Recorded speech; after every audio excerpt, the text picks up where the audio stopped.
ऐसा क्यों है कि आपका लोन का रेट बढ़ता जा रहा है? ऐसा क्यों है कि जब भी आरबीआई कुछ कहता है, इससे इंडियन स्टॉक मार्केट में बहुत बड़ा ह्यूज सर्ज या फिर एक डाउनफॉल देखने को मिलता है?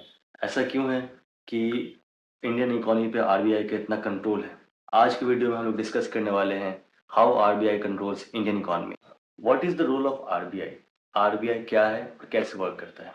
तो आरबीआई का जब फॉर्मेशन हुआ था that was in 1935 and RBI Indian economy को पूरी तरीके से कंट्रोल करता है। एंड इसका आप सिंपल सा मतलब समझ सकते हैं कि 200 लाख करोड़ जो अमाउंट है इंडियन इकोनॉमी का that is being control by RBI.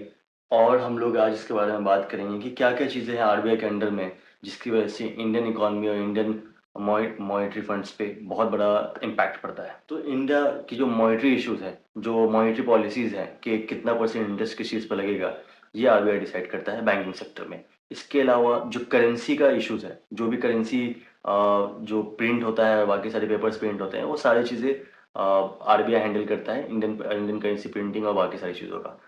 इसके अलावा भी आरबीआई बहुत सारी चीज़ों में वर्क करता है जो हम और आप नहीं जानते हैं। तो आज हम लोग इसके बारे में बात कर रहे हैं।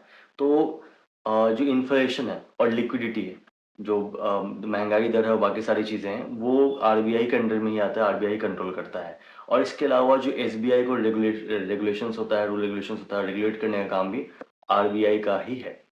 अपार्ट फ्रॉम दिस जो फॉरेन एक्सचेंज है, जो बाहर से पैसा आता है या फिर यहाँ का पैसा बाहर जाता है, ये सारी चीज़ें अराउंड 650 बिलियन डॉलर्स का जो ये पूरा फॉरेन एक्सचेंज है हमारा, वो सारी चीज़ें आरबीआई के कंट्रोल में आती है।